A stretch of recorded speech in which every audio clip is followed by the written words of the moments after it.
அந்த கிராமத்தின் ஓரத்தில் 50 ஆண்டுகளாக காலியாக இருந்த ஒரு பெரிய பங்களா வீடு இருந்தது. அந்த வீட்டை எல்லாரும் சீதா இல்லம் என்று அழைப்பார்கள். யாரும் அங்கு போக மாட்டார்கள். ஏனென்றால் அந்த வீட்டில் இரவு 12 மணிக்கு விளக்கு எரியும். ஆனால் உள்ளே யாரும் இருக்க மாட்டார்கள். அருண் என்ற ஒரு YouTuber haunted places in Tamil Nadu என்ற வீடியோ சீரீஸ் செய்ய நினைத்தான். அவன் நண்பன் கார்த்திக் சொன்னான், டா, அந்த வீட்டுக்கு போகாதே, அது நல்ல இடம் இல்லை. ஆனா அருண் கேட்கல. கேமரா, ட்ரைபாட், ஃபிளாஷ்லைட் எல்லாம் எடுத்து ஒரு இரவு 11:46க்கு அந்த வீட்டுக்குள் நுழைந்தான். அவன் உள்ளே சென்றதும் பின்னாலிருந்த கதவு தடாக் என்று தானாக மூடிக்கொண்டது. Guys, I think this is just wind என்று கேமராக்கு பேசினான். ஆனா அங்கே காற்றே இல்லை.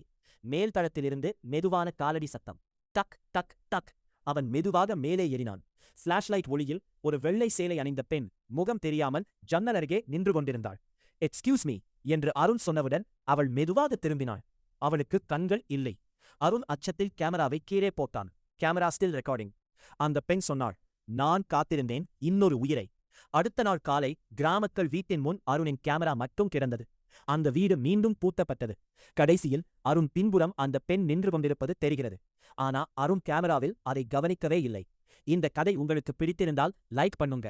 சப்ஸ்கிரைப் பண்ண மறக்காதீங்க. அடுத்த வீடியோவில் இன்னொரு உண்மை சம்பவத்துடன் சந்திப்போம். ஏனென்றால் சில வீடுகள் காலியாக இருக்காது. அவை யாருக்காகவோ காத்திருக்கின்றன.